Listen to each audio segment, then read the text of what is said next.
présenté via Tao. On a travaillé ensemble sur un guide, voilà, avec plus de 350 lieux recensés il y a quelques années, il y a 2 ans et demi. Et du coup, dans la continuité de ce guide et de ce qu'on a travaillé ensemble, voilà, on vous présente voilà, il y a un toutes et à tous. Donc, on va commencer ce webinaire pour une découverte pratique du tourisme durable. J'espère que vous m'entendez bien, que tout se passe bien.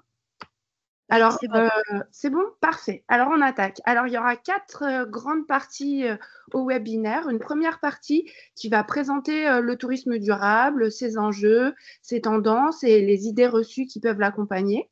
Ensuite, dans la deuxième partie, on s'intéressera plus au touriste durable, son profil, ses attentes, ses contradictions, ses bonnes pratiques. On enchaînera par une troisième partie qui sera consacrée aux professionnels, aux institutions qui sont de plus en plus engagées pour mettre en valeur, développer un tourisme durable. Et puis, on finira en quatrième partie par présenter les acteurs, labels, réseaux, médias.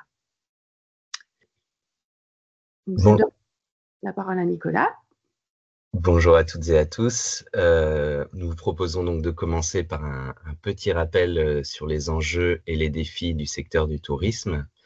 Le secteur du tourisme donc, est bien sûr essentiel pour le développement économique, culturel et social du territoire. D'un point de vue économique, il représente une part importante du PIB et de l'emploi en France et dans le monde. Le tourisme permet aussi d'apporter des capitaux étrangers. Dans de nombreux pays, il renforce la place des femmes qui trouvent souvent une activité grâce au tourisme et il permet à des personnes qui ont des difficultés d'accès à l'emploi de trouver une activité professionnelle. D'un point de vue social et culturel, le tourisme permet entre autres de renforcer le dialogue interculturel, de financer la préservation du patrimoine culturel et de permettre parfois la modernisation de certaines infrastructures. Et d'un point de vue environnemental, il peut contribuer à la préservation de sites naturels et de forêts, notamment via l'écotourisme. Donc bien sûr, c'est un secteur qui est important et qui convient de préserver. Le tourisme entraîne des richesses, mais il entraîne également des conséquences néfastes pour l'environnement, pour le territoire et pour les habitants, des impacts négatifs qu'il est nécessaire de gérer. D'autant plus lorsque les touristes sont trop nombreux par rapport à la capacité du territoire.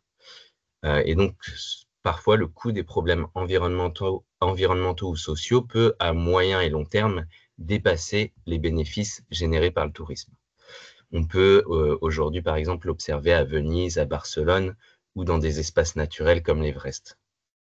Ces destinations ont accueilli beaucoup de touristes sans avoir su assez anticiper les impacts et les nuisances. Et aujourd'hui, on voit qu'ils se retrouvent à devoir légiférer ou chercher des solutions pour préserver leur territoire, leur environnement et leurs habitants.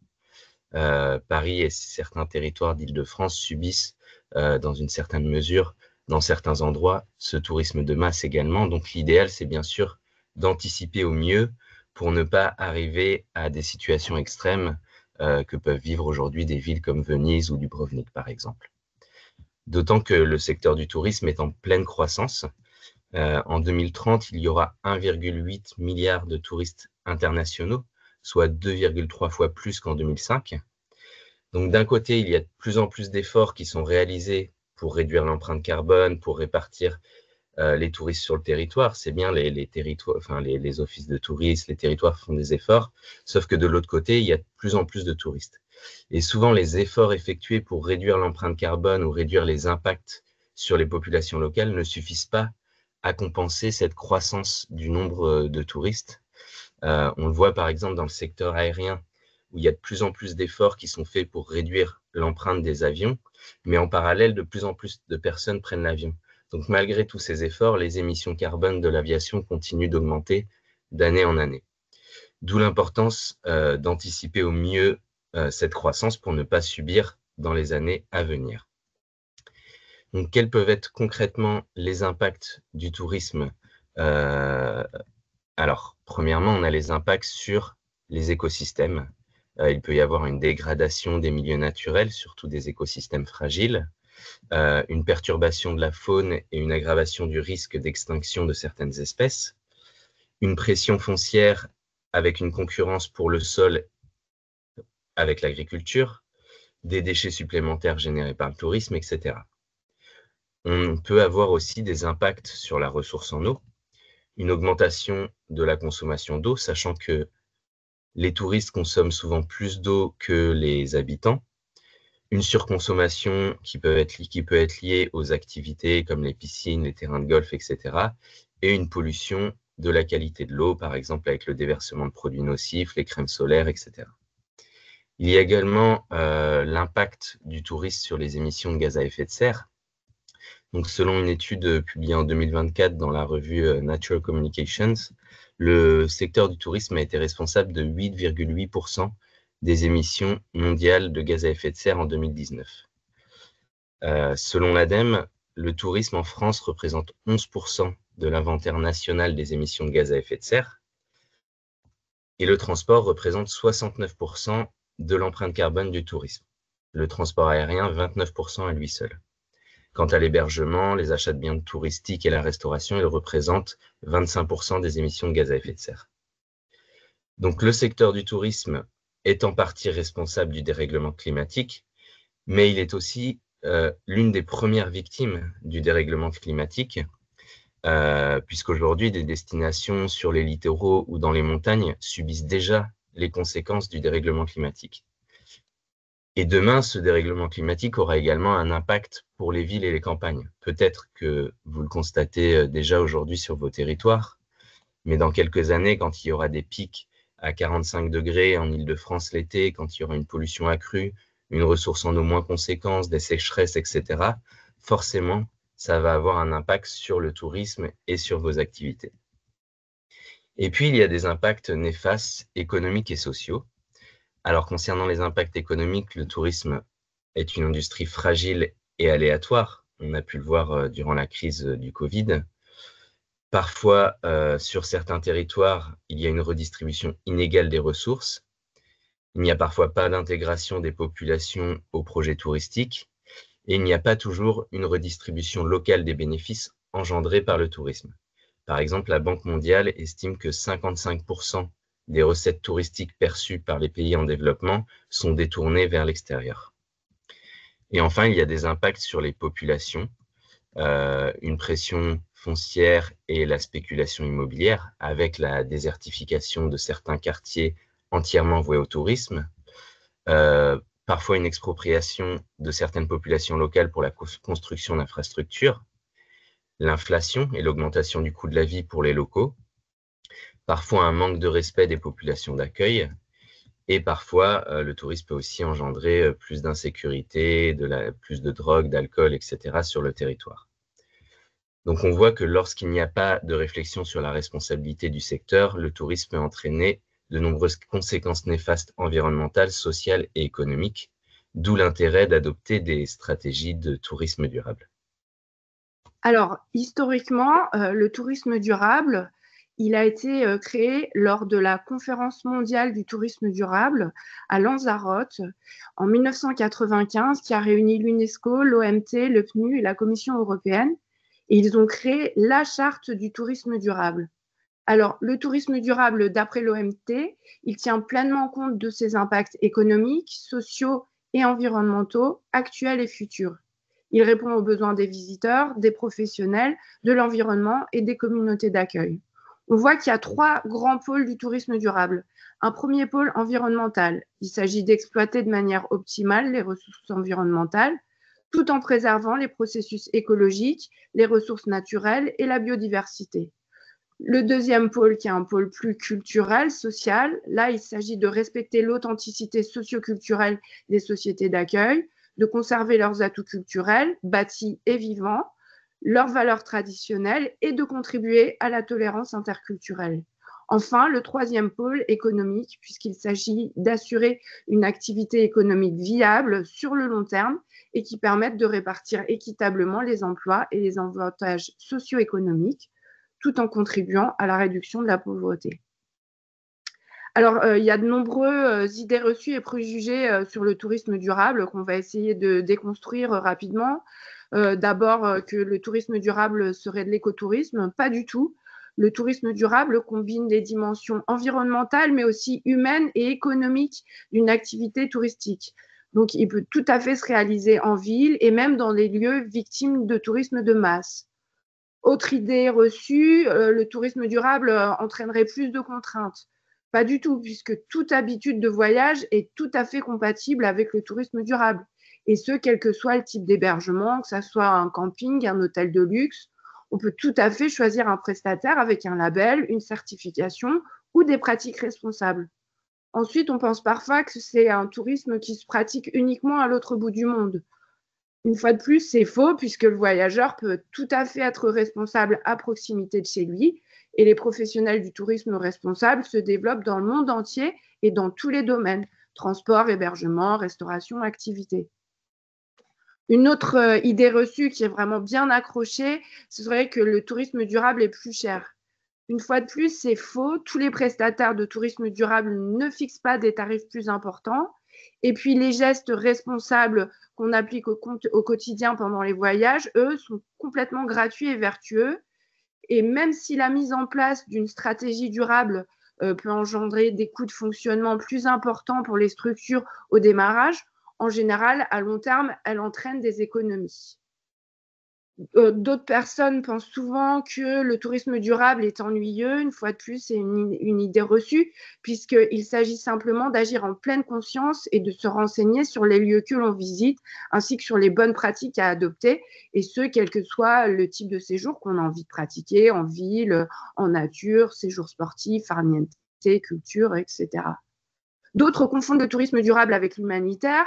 C'est faux. Par contre, c'est vrai qu'il est possible de pratiquer un tourisme solidaire en s'impliquant directement dans des projets de développement locaux. Mais alors, cela suppose vraiment d'avoir recours à un prestataire de qualité et surtout une bonne connaissance des besoins locaux. Alors, on va parler de quelques tendances du tourisme durable. La première, c'est le bikepacking, qui est une forme minimaliste et sportive du voyage à vélo, où l'on emporte uniquement l'essentiel. C'est une pratique qui est aventureuse, qui se fait sur la route ou sur de chemin et qui attire une clientèle de plus en plus jeune en quête de découverte et en dehors des sentiers battus. Le bivouac aussi vraiment gagne beaucoup de terrain. Ça consiste en un campement léger et temporaire dans un espace sauvage et il est souvent pratiqué par des randonneurs itinérants qui respectent une réglementation spécifique des parcs et des communes. Et contrairement au camping, il est beaucoup plus minimaliste. Il n'y a pas d'installation prolongée ni de véhicules et il est généralement toléré dans les milieux naturels. Troisième grande tendance, la micro-aventure.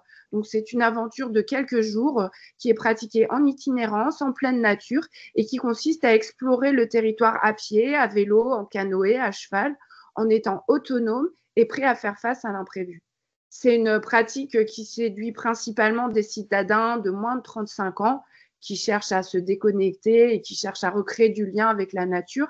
Et c'est vraiment un marché qui s'est structuré avec l'apparition de nombreuses agences spécialisées.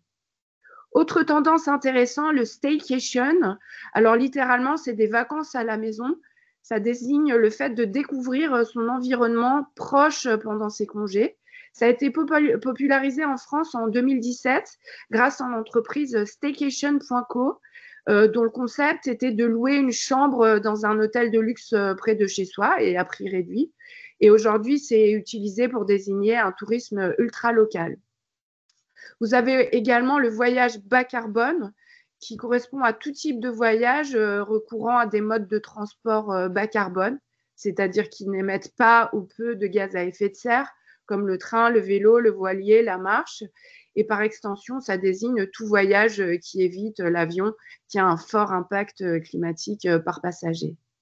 Alors ensuite, on a le flixcam. C'est un terme qui désigne le sentiment de honte ou de culpabilité qui est ressenti par une personne lorsqu'elle prend l'avion, en raison, bien sûr, de l'impact environnemental du transport aérien.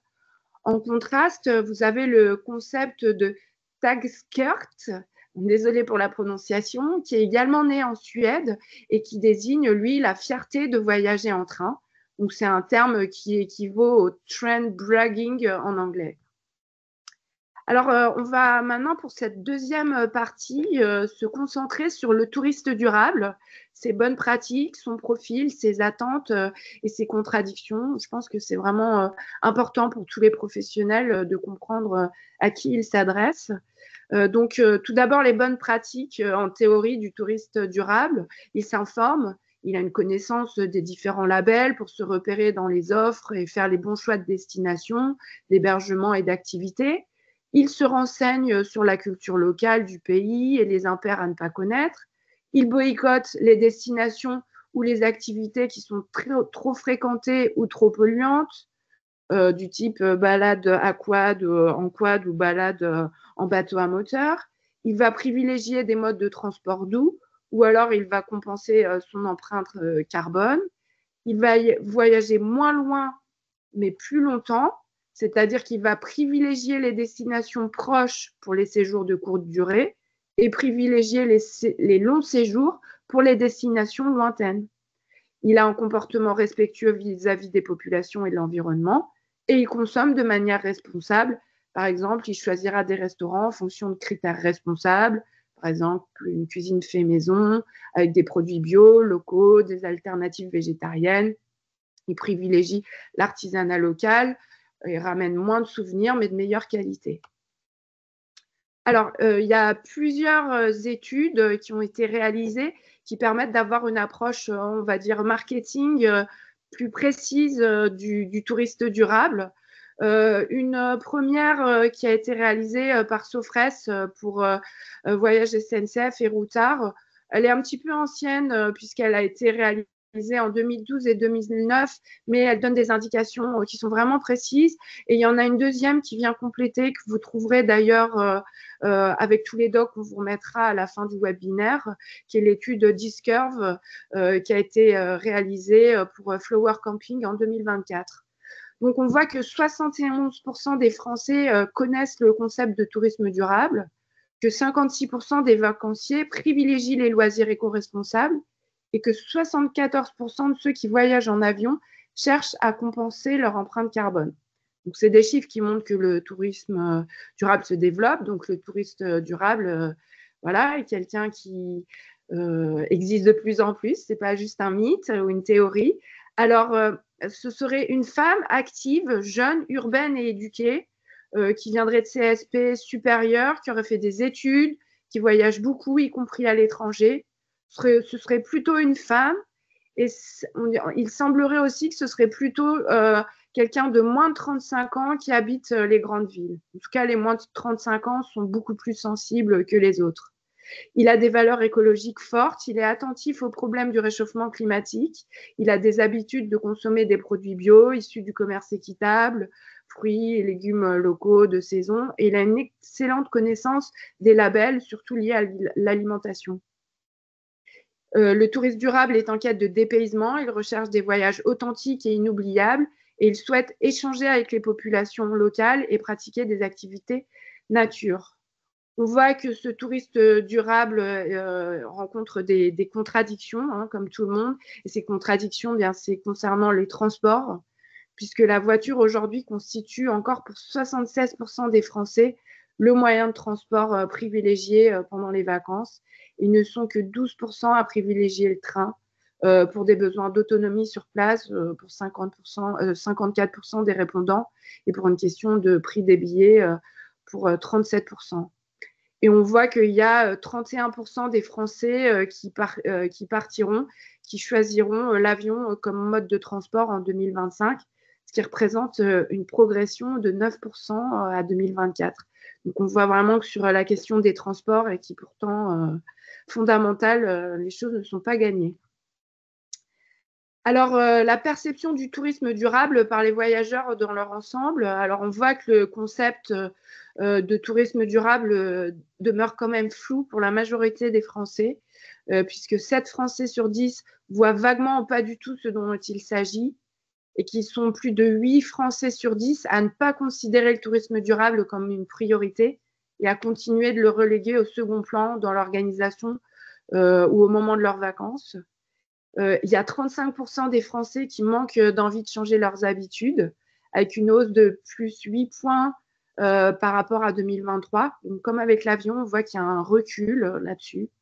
Et 89% des Français estiment que le tourisme durable est aussi cher, voire plus cher que les autres offres de vacances dites traditionnelles.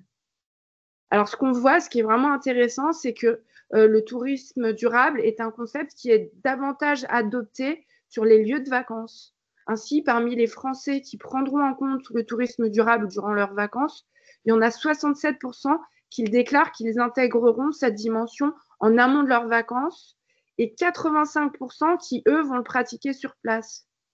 Et au global, il y a plus de la moitié des Français, donc 56%, qui accordera de l'importance à la dimension éco-responsable dans le choix de ses loisirs, ce qui passera notamment par le respect de la faune et la flore, 69%. On voit que ça, c'est vraiment important pour les Français. Et la découverte du patrimoine local, 53%. Par contre, seulement 45% l'intégreront dans leur mode de déplacement et 43% via le mode d'hébergement. Alors, tous ces chiffres, une fois de plus, ils viennent du baromètre tourisme durable qui a été mené pour Flower Camping en 2024. Alors là, il y a une autre étude qui a été menée par Booking en 2023, cette fois-ci au niveau international, qui donne des chiffres intéressants et des indications sur le fait que les voyageurs comptent vraiment sur les professionnels et sur les pouvoirs publics en matière de tourisme durable. En effet, ils sont 44% des personnes interrogées à considérer que les gouvernements sont les mieux placés pour répartir de manière équitable l'impact économique du tourisme.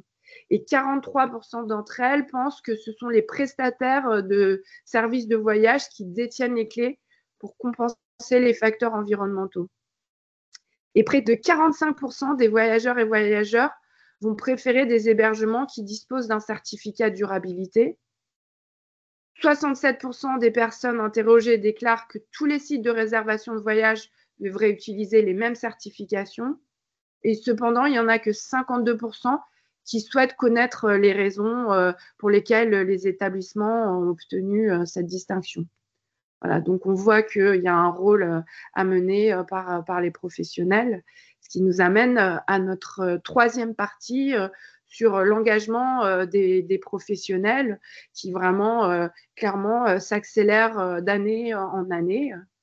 Il y a un chiffre qui le montre très bien, c'est que depuis 2024, le nombre d'hébergements qui sont labellisés clé verte en France a augmenté de 45%. Donc, c'est énorme. Il représente aujourd'hui 8% des établissements au niveau national. Alors, pourquoi est-ce que les professionnels aujourd'hui s'engagent de plus en plus? Bien, pour répondre à une demande qui est quand même croissante des touristes, pour pérenniser l'ensemble des activités du secteur touristique, pour fédérer un territoire, pour préserver le patrimoine naturel et culturel, pour économiser les ressources, pour diminuer les émissions de gaz à effet de serre, pour réduire les impacts négatifs du tourisme de masse, pour contribuer à la transition vers le tourisme durable, anticiper les futures réglementations et améliorer les conditions de travail des employés et des collaborateurs. Alors, il existe différentes stratégies d'adaptation pour les structures d'accueil qui veulent faire une transition vers le tourisme durable et s'améliorer. Donc, je vais vous la présenter rapidement. Vous pourrez regarder plus en détail puisqu'on va vous donner le support de formation à la fin de ce webinaire. Donc, première étape, il s'agit de mesurer son empreinte carbone. Alors, pour cela, il existe plusieurs méthodologies, celle du Greenhouse Gas Protocol, celle du bilan carbone de l'ADEME, l'ISO 14064, la méthode du Carbon Trust. Une fois qu'on a mesuré cette empreinte, on peut lancer une démarche de réduction de l'empreinte en mettant en place un plan d'action pour réduire les émissions de gaz à effet de serre, définir des objectifs mesurables et intégrer ces actions dans les opérations quotidiennes. Une fois de plus, il y a plusieurs méthodes qui sont listées, comme celle du Science Based Targets Initiative. Ensuite, une fois qu'on a lancé cette démarche, eh bien, il s'agit de mesurer ses effets et de s'assurer que les efforts engagés ont un impact positif. Une fois de plus, il existe plusieurs méthodologies pour mesurer ces effets. Une fois qu'on a mesuré ces effets, eh bien, on peut redéfinir son offre, l'adapter, promouvoir des lieux moins connus, proposer des avantages pour les voyages hors saison, les séjours plus longs, valoriser l'artisanat local, proposer des produits locaux. On peut également compenser son empreinte carbone. Alors, il s'agit de financer des projets dont l'activité permet de séquestrer du CO2 ou d'éviter des émissions de CO2. Par exemple, financer des projets qui valorisent les énergies renouvelables, la reforestation. Alors, vous avez plusieurs organismes. Là, j'ai listé les principaux français, H64, Zero Fund, Reforestation, Green Initiative, Green Perk. Et puis, enfin, dernière étape, mettre en valeur les efforts effectués et afficher les résultats, sensibiliser la clientèle. Merci Ophélie. Alors, les professionnels du tourisme peuvent agir à différentes échelles de leur activité. Il y a plein de façons d'agir qui peuvent être différentes selon le type de structure, selon si on est un hébergement, un restaurant, un musée, un prestataire d'activité, etc. Donc concrètement, les professionnels peuvent agir sur la mobilité douce, par exemple mettre à disposition des vélos pour les hôtes, proposer une offre d'activités non carbonées, comme la randonnée, le voilier, le canoë, etc. Informer les visiteurs sur les options existantes pour se rendre sur un site de manière moins carbonée, proposer des offres de voyage bas carbone favorisant l'utilisation du train, du vélo, de la marche, proposer des réductions pour les clients qui arrivent en transport en commun, équiper les parkings de bornes électriques, etc.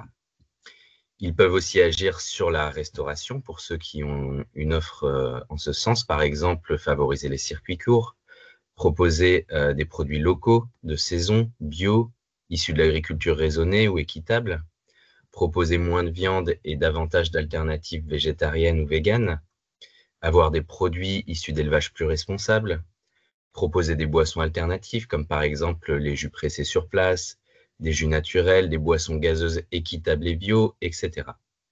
Ils peuvent aussi agir sur le respect de la faune et de la flore.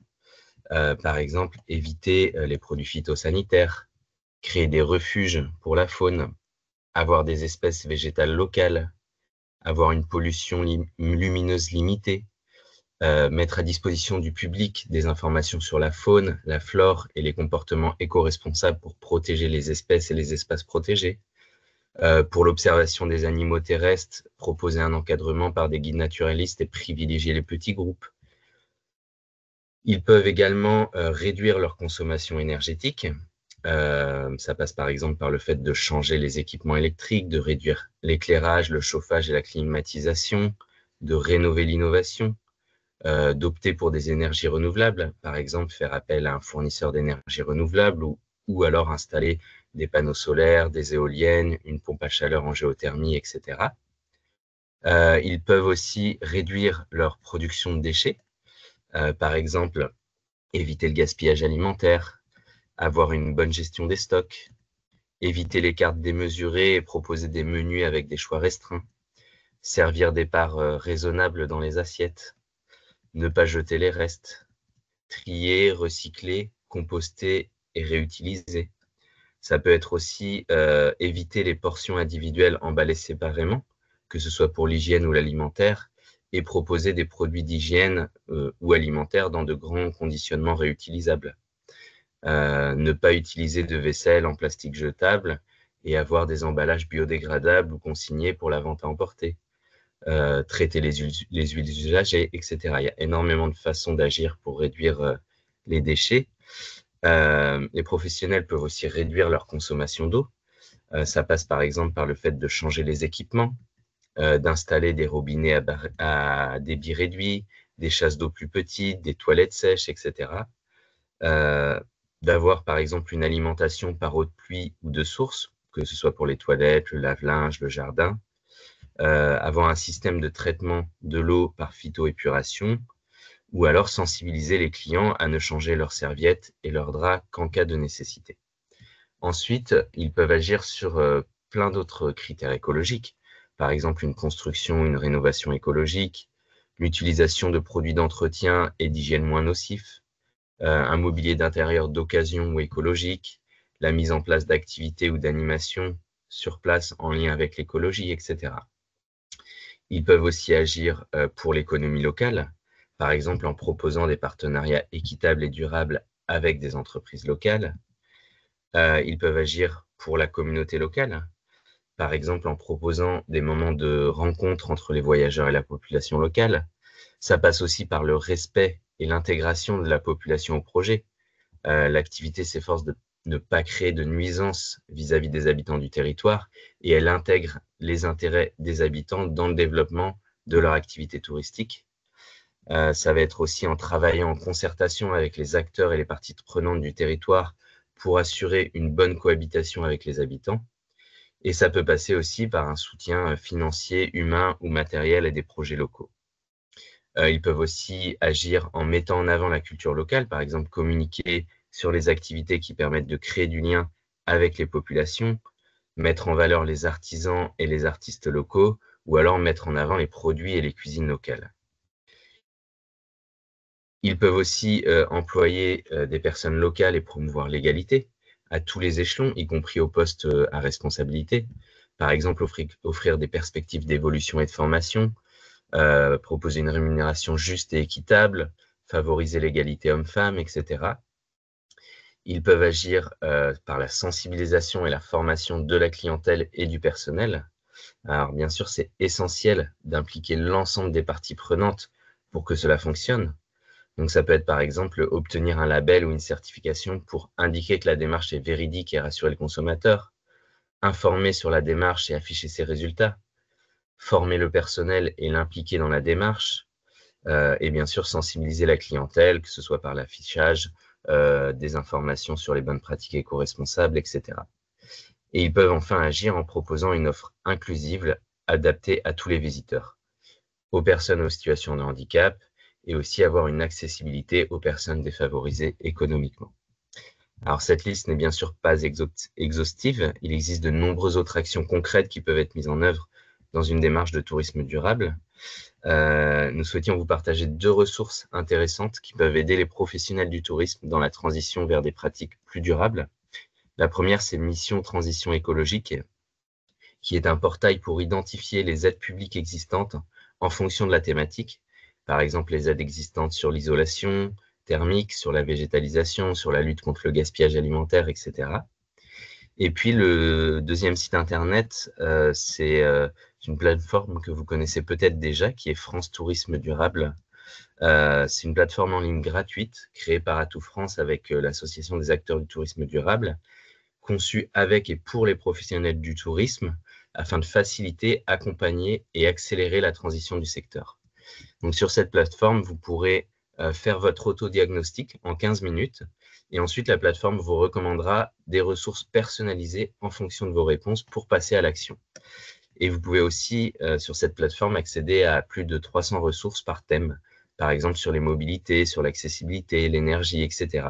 Et pour chaque thème, vous avez une présentation de l'enjeu, des pistes d'action et plein de ressources, des bonnes pratiques, des témoignages, des études, des informations sur les aides, etc. Alors, on a vu que les professionnels s'engagent de plus en plus en faveur d'un tourisme durable, mais cette impulsion, elle est largement soutenue par les institutions internationales. Par exemple, l'Organisation mondiale du tourisme soutient la mise en œuvre des objectifs de développement durable, ODD, de l'ONU, et promeut un tourisme responsable, inclusif et durable.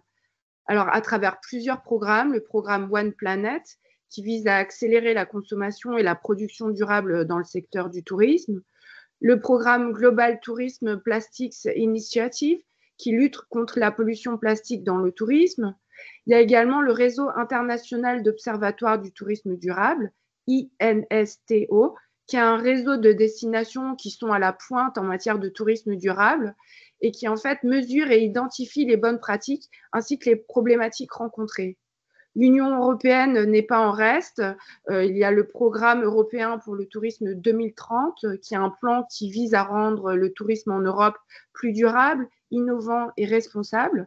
Il encourage les pays et les professionnels du secteur à coopérer pour mieux protéger l'environnement, renforcer l'inclusion et s'adapter aux nouveaux défis. On a également le parcours de transition pour le tourisme qui a été lancé en 2022. C'est un plan qui propose 27 mesures pour soutenir la transition écologique et numérique du secteur en renforçant sa résilience face aux nombreux défis actuels. Vous avez le programme Interreg Europe, qui est un programme de coopération régionale qui soutient les projets de tourisme durable en favorisant l'échange de solutions innovantes entre les régions européennes pour améliorer la gestion du tourisme.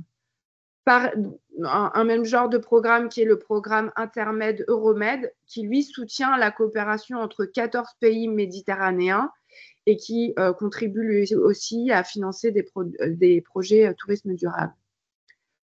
Les États et les institutions publiques ne sont pas en reste. Il existe de nombreux plans nationaux qui permettent de planifier, définir des enjeux et des objectifs, donner des directives.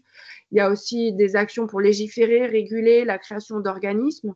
En France, on a eu le plan Destination France sur 2021-2024 que vous devez certainement connaître, qui a vraiment été un plan de reconquête et de transformation du tourisme qui a été doté de 1,9 milliard d'euros et qui avait pour objectif de faire de la France la première destination mondiale du tourisme durable d'ici 2030, avec la création du Fonds tourisme durable opéré par l'ADEME pour accompagner la transition écologique des hébergeurs et des restaurateurs, le soutien au vélotourisme avec un budget de 10 millions d'euros pour développer les infrastructures adaptées et le lancement d'appels au projet pour soutenir des formes émergentes de tourisme avec un budget de 4 millions d'euros. On a également la stratégie pour la transformation du secteur du tourisme 2023-2025 portée par l'ADEME avec plusieurs axes principaux. Tout d'abord, sensibilisation et orientation des acteurs touristiques sur les enjeux environnementaux. Ensuite, accompagnement à court terme pour la mise en œuvre des mesures du plan Destination France, dont on parlait préalablement.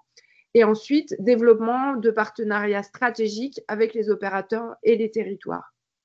Vous avez également la stratégie nationale pour la biodiversité 2021-2030 qui a été présentée en juillet 2023. Et cette stratégie vise à stopper et à inverser la perte de biodiversité avec forcément des implications pour le secteur touristique, notamment par la création de nouvelles aires protégées et le renforcement de celles qui existaient déjà, la promotion du tourisme durable dans les zones protégées et la sensibilisation des acteurs touristiques à la préservation de la biodiversité. Les collectivités jouent également un rôle fondamental pour accompagner cet élan en faveur d'un tourisme durable, puisque c'est elles qui définissent les politiques touristiques à travers des stratégies de développement touristique du territoire, des schémas d'aménagement touristique. Elles ont un rôle aussi clé pour fédérer, informer et stimuler les acteurs publics et privés du territoire.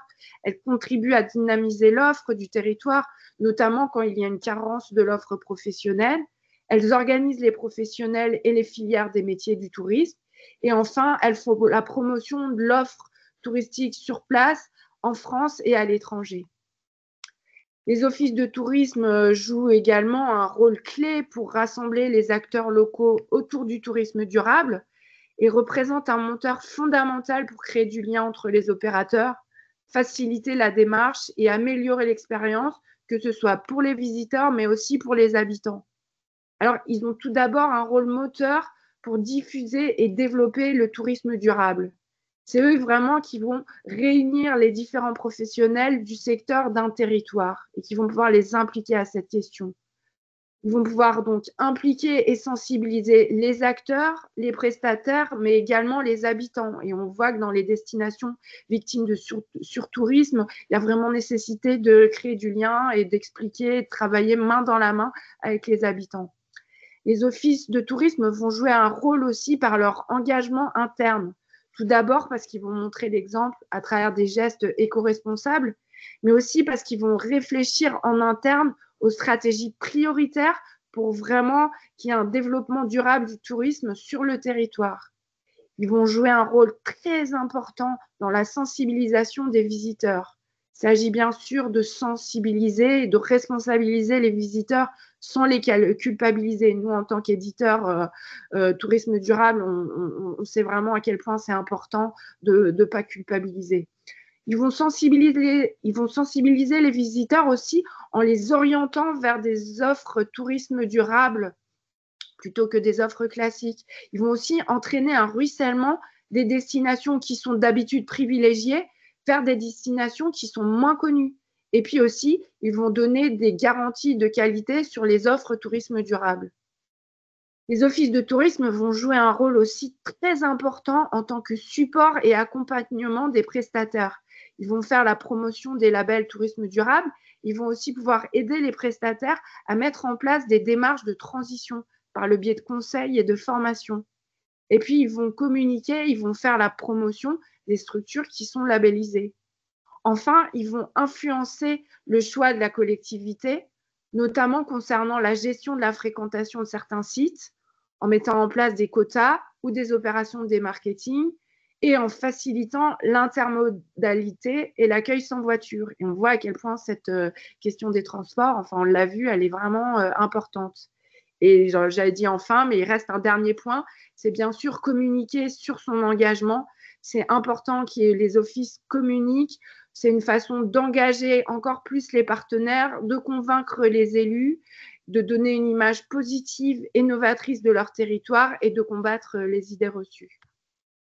Alors, les tours opérateurs et les tours opérateurs, les agences de voyage jouent également un rôle fondamental en faveur du tourisme durable.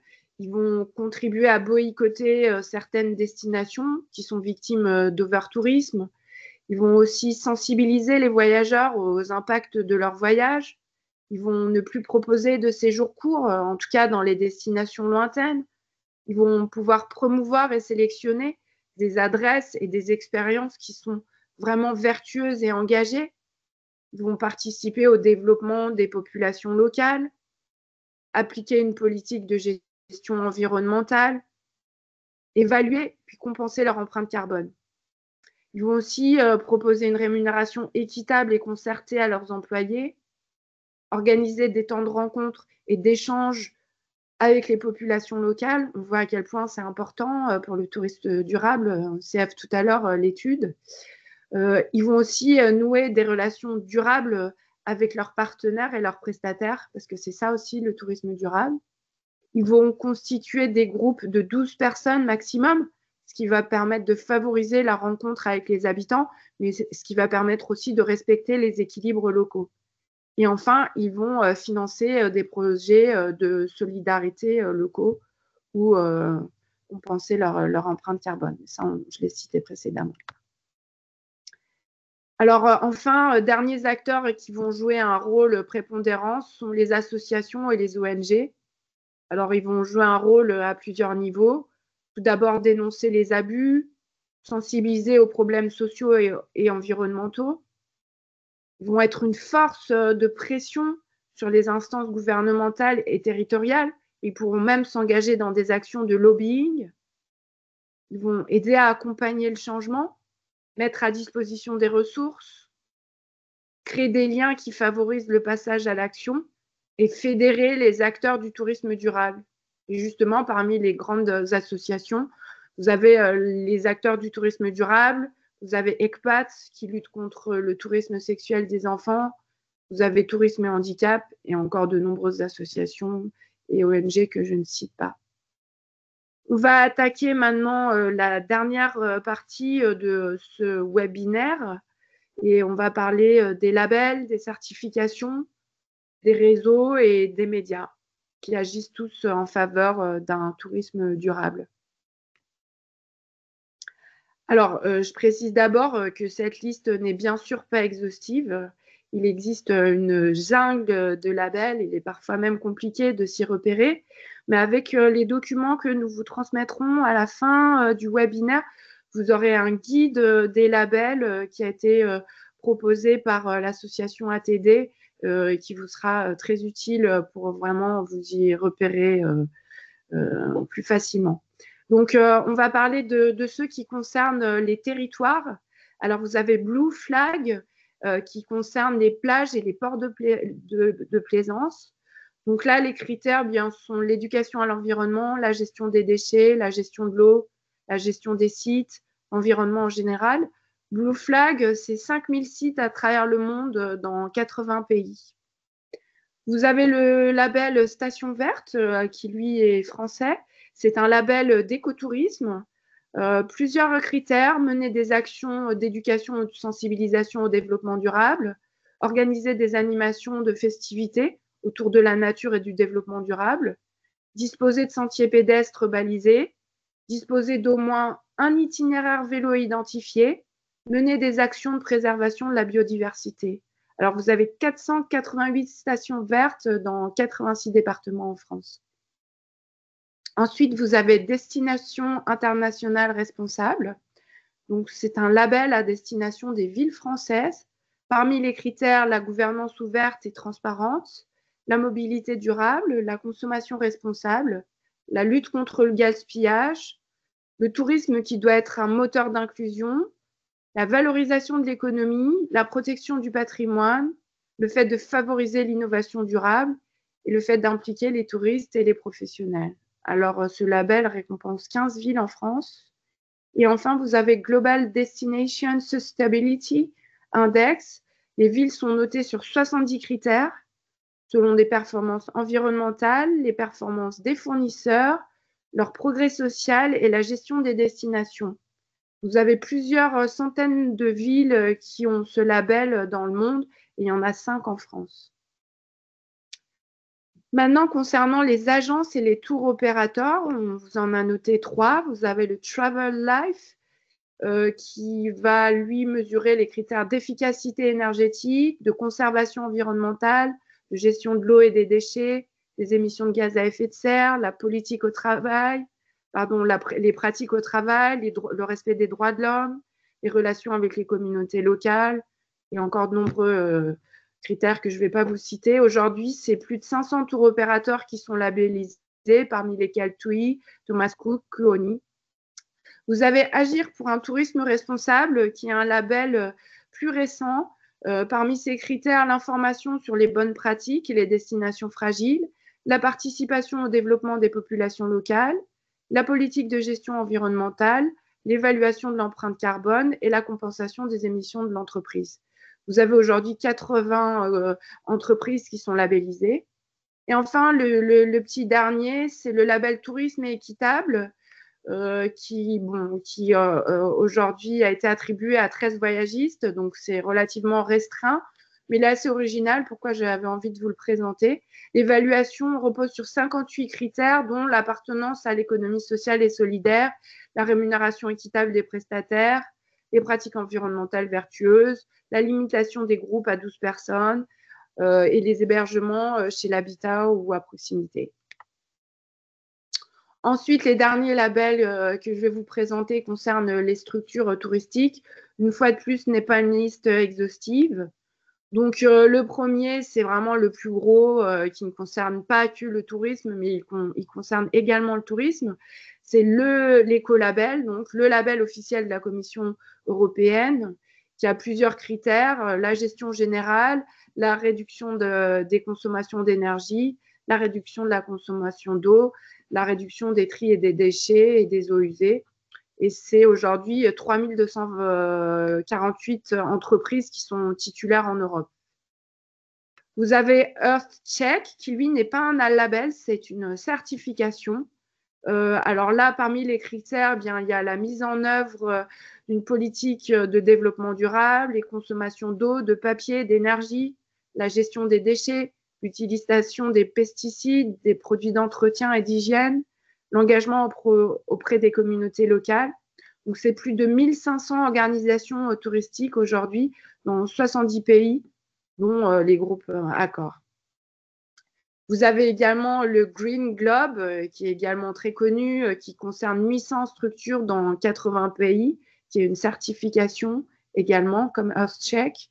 Donc là, parmi les critères, vous avez les émissions de gaz à effet de serre, les économies et l'efficacité dans la gestion de l'énergie, dans la gestion de l'eau, la protection de la biodiversité, les réponses qui sont appliquées aux problématiques sociales et culturelles, la planification de l'utilisation des sols et de l'espace, la protection de la qualité de l'air, la gestion du bruit, la gestion des déchets.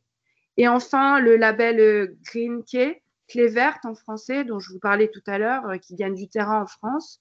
Parmi les critères, la politique environnementale, la formation du personnel, la préservation de la ressource eau, les économies d'énergie, la diminution et le recyclage des déchets, les achats responsables, la sensibilisation de la clientèle et le cadre de vie.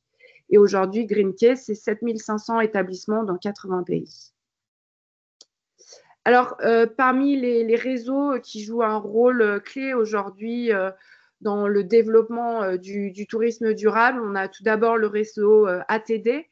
Donc, c'est une association, l'association des acteurs du tourisme durable. C'est le principal réseau français qui est dédié au tourisme durable. Il a été créé en 2011 et il regroupe aujourd'hui près de 300 membres qui sont vraiment issus de tous les métiers du secteur. Vous avez aussi bien des destinations que des hébergements, des voyagistes. Alors, ATD, il partage des ressources via son site internet, mais il organise aussi les universités du tourisme durable à chaque rentrée au mois de septembre. Il remet des trophées, les trophées Horizon, et il soutient la transition écologique du tourisme en France, notamment par des actions de lobbying. Vous avez également ATR, Agir pour un tourisme responsable. Je vous parlais tout à l'heure de son label. C'est un réseau français qui a été créé en 2004 et qui réunit plus de 100 professionnels du voyage qui sont engagés dans un tourisme éthique et durable. Alors, lui, il fédère des voyagistes, des réceptifs et des distributeurs autour de valeurs communes, la transparence, l'équité, le respect des populations et l'environnement. Et donc, on en parlait tout à l'heure, ATR, il délivre un label qui est certifié par EcoCert. Et enfin, vous avez ATES, qui a aussi son label dont je parlais précédemment. Donc, l'ATES, c'est l'Association pour le tourisme équitable et solidaire. C'est un réseau qui existe depuis 2006 et qui rassemble plus de 30 acteurs du voyage qui sont vraiment engagés dans un tourisme respectueux des droits humains et des territoires. Donc, il délivre le label dont je vous parlais, le label tourisme équitable. Il anime des formations et il accompagne les professionnels vers des pratiques solidaires. Je laisse la parole à Nicolas pour les médias. Alors, concernant les médias, il en existe plusieurs qui informent sur le tourisme durable. Tout d'abord, les médias qui sont dédiés au tourisme durable, comme Voyageons autrement, Babel Voyage, les guides Tao, donc c'est le site internet de notre maison d'édition Via Tao. Et sur notre site, nous proposons des articles sur le voyage durable ainsi que notre collection de guides de voyage éco-responsables. Il y a aussi Expérientiel qui propose des podcasts sur le tourisme durable, Flokeo ou le média du voyage durable. Il y a aussi des médias plus récents comme Molo ou Ourail qui sont davantage axés sur des solutions de transport bas carbone, et les Others et Chiloé qui sont plutôt axés sur la micro-aventure et le voyage en pleine nature. Il y a aussi des médias tourisme et voyage qui ont une rubrique ou des articles sur le tourisme durable, des médias grand public comme Voyage TV5 Monde ou Aller-Retour Magazine, et puis des médias professionnels comme Tourmag ou l'éco-touristique qui ont une rubrique ou des articles spécifiques sur le sujet. Et enfin, il y a des médias spécialisés sur l'environnement qui ont une rubrique ou des informations sur le tourisme durable, comme par exemple l'Info Durable, Conso Globe ou Reporter.